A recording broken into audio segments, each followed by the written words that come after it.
तो जमी देखिपे आप ट्रक आसिक लगे जाइए गाड़ी आज आम कंपनी हम डेलीवरी। तो चलते देखा गाड़ी केते बाट जाते कम सरी।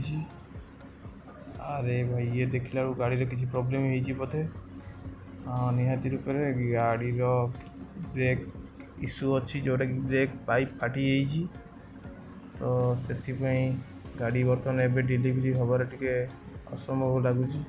चलते पचारि आम टेक्नीशियन कौन बर्तमान कम कर बाहरी पड़े कम करने। तो सी कहले कि किसी ना मु अध घंटे करदेवी व्यस्त हबार ना आम जल्दी करा पड़ो कारण मैडम जानले भी बहुत रागे ठीक टाइम रे गाड़ी डेलीवरी होनी। तो ज्ञान भाई लगी पड़ी अति जल्दी रू जल्दी गाड़ी टी प्रोब्लेम सॉल्व करने। बर्तमान से बहुत जोर सोर काम चल। तो गाड़ी रेडी हो बर्तमान आम जाऊँ टेस्ट ड्राइव करने गाड़ी टी को।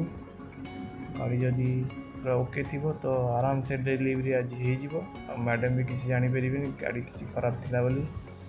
तो आम कंपनी ओडिशा मेड गाड़ी बनाए एवं ओडिशा बाहर एवं इंडिया बाहर भी एक्सपोर्ट करुच्ची। तो आमर ओडिशार पिला माने या बनाऊ गाड़ी टेस्ट ड्राइव मुझे गला देखिली गाड़ी किसी प्रोब्लेम ना गाड़ी आराम से डेलीवरी आज हो पार। तो ज्ञान भाई भी कहले ओके गाड़ी टी आज डेलीवरी करदे। मैडम भी किसी जानवे गाड़ीटा पड़ोनी। तो टेस्टिंग रू ओके हो सारापर गाड़ी टी आम नहीं जा रैपिंग सेक्शन चली आम जरी रैपिंग।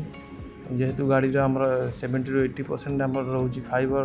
तो फाइबर रे डस्ट पार्टिकल लगे स्क्रैचेस रही आम पूरा गाड़ी टी भल भाव रैपिंग करूँ।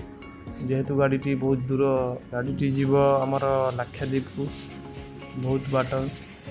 तो स्क्रैचेस हबार बहुत संभावना रोचे। तो भल कि रैपिंग करा जाउची। रैपिंग हो सारापर गाड़ी टी बर्तमान ट्रक उपर लोड कर दिगला भल भाव। बर्तमान गाड़ी ready to move Lakshadweep mission successful. Thank you for watching.